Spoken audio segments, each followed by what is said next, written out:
Pacient príde, pozerá, otvára ústa, sadá si a ja môžem robiť. Otvorené ústa už má, len čo si sadne. Ja ho zachytím a aj ti ho zobrazím.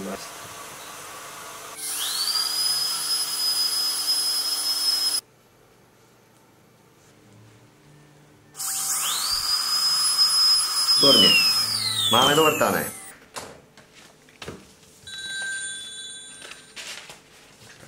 Áno? No čau. No nie, to som chcel, že je dobré počasie na víkend hlásené, či nevybehneme niekam. No aj na Polanu. V sobotu. Dohodnuté.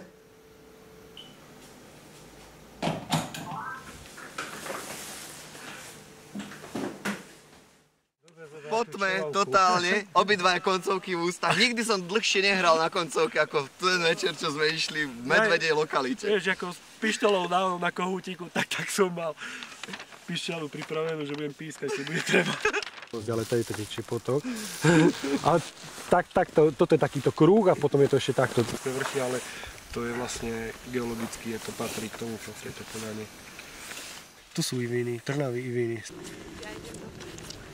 Prvý raz som bol vo svete veľmi ďaleko. Opustil som Európu prvý raz v živote. A hneď sme si zaumienili zajsť na druhú stranu sveta. Nad Austráliou sú Filipíny. Dovtedy mne úplne neznáma oblasť, ale bratranec, ktorý sa tam vyskytol pred 2 rokmi, hovorí, že po tých jeho všetkých cestovateľských zážitkoch, a teda absolvoval toho nemálo, že ak by sa mal niekde vrátiť, tak sú to rozhodne Filipíny, že či by som nešiel s ním. Tak sme sa ho oslovili ešte jedného kamaráta z Prievidze a traja sme sa vydali na takúto dobrodržnú cestu.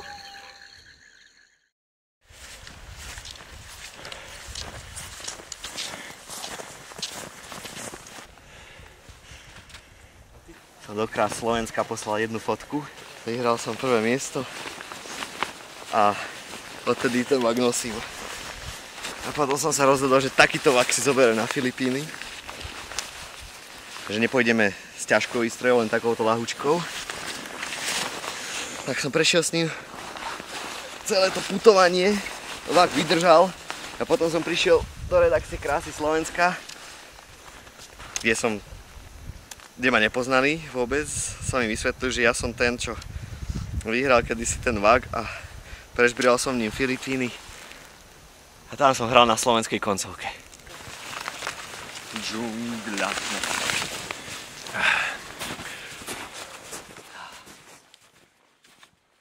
2 mesiace predtým, než sme vyrazili, už som mal kompletne naštudované všetko o jednotlivých ostrovoch, lokalitách na Filipínach a tu prišiel moment prekvapenia. Na istom ostrove Palawan, názov ostrovu som predtým ani nepočul, a som zistil, že existuje istý kmeň, jeden z posledných objavených kmeňov na svete, možno posledný kmeň jaskinných ľudí, ktorí sa volajú Taud Batu. Taud Batu znamená jaskinní ľudia, alebo ľudia zo skál. Už keď sme sa dostali konečne do tej dedinky Ransang, vzdialenej od civilizácie ešte nie až tak moc, ale už to bolo cítiť, tak predtým sme prekonali cestu miestnymi autobusmi, jeepniami, čo sú tie ich špeciálne rozšírené jeepy americké a rôznymi tricyklami. Dostali sme sa proste na miesto, odkiaľ sa dalo vyraziť za kmeňom Taud Batu, len potrebovali sme nejakého človeka, čo nás k ním dovedie a podľa možností aj takého, ktorý by vedel po anglicky, lebo dohovoriť sa s kmeňom v ich kmeňovom jazyku je len reč tela, nič iné, to by sme nedokázali.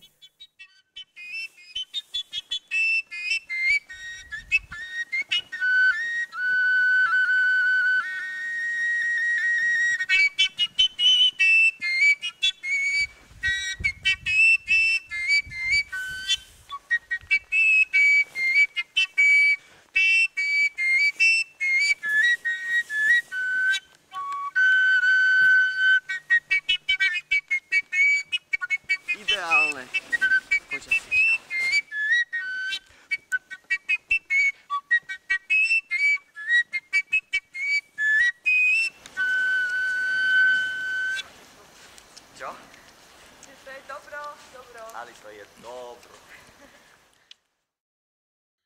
Otázkou ostávalo aj, aké to bude fyzicky náročné. Výstup do pralesa, do hôr za týmito ľuďmi, ktorí sú vlastne odrezaní od civilizácie nejakou šmiklavou 6-hodinovou cestičkou. Či to zvládneme.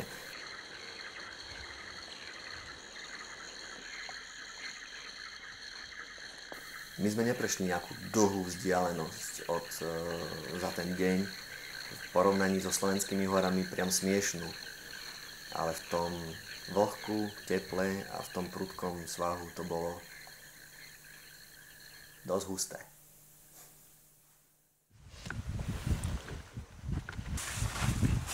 Ja ti chcem povedať, že rovno sa naučí asi na snehu.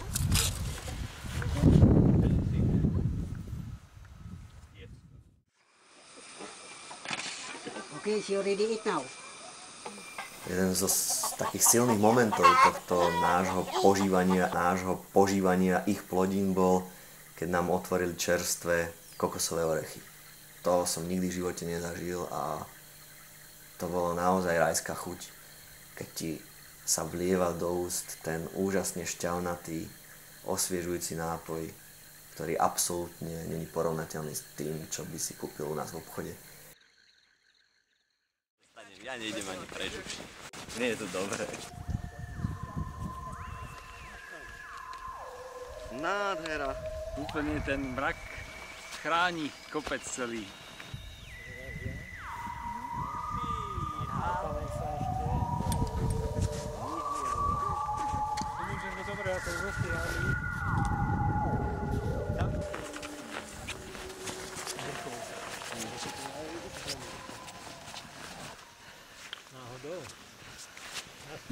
To som chcel povedať, že táto lopota na vrchy vždy stojí za to potom, keď sa podarí taký nejaký krásny výhľad. Veľmi paradoxná situácia teraz nastáva. Paradoxná nie, kontrastná situácia teraz nastáva. To je tá koncovka, ktorá lietala po pralese dažďovom so mnou a nad rýžovými poliami a teraz sa ocitla tuto na polane tá istá putovná koncovka. To bola aj zmena tej misie. My sme najprv túto koncovku chceli odovzdať náčelníkovi toho kmeňa, ktorý nevediac predtým, že sme tam išli, že zomrel. Takže misia padla, ale zmenili sme ju na putovnú. Takže ona putuje teraz s nami, kam chodíme. No a teraz vlastne má ešte aj kontrast teplôt. Vítajte na polane, nevyzúvajte sa, ponúknite sa, čo ste si doniesli.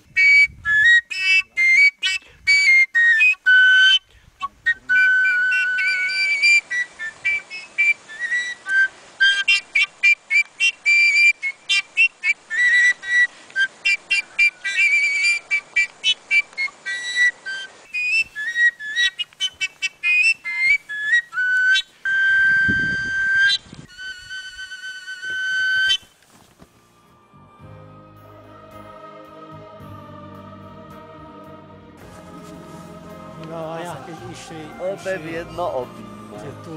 To už sa tak posunulo, že sa to tam vysúva. To budem vedieť urobiť. Pod vrstovníkmi začína Martin. Stojí vysoká divá poľana. Na Kráľovú holu sme brali takto texty, na Kráľovej holi. Každý sme dostali texty a sme si zaspievali na Kráľovej holi.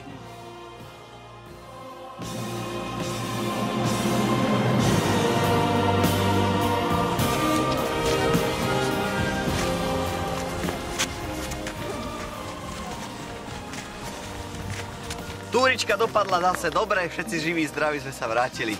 V noci sme tam sklzli, dvaja z tej jednej trasy na modru, ale dobehli sme vás. Fyzicky sme to zvládli, čo som najprv neveril. Ďakujem.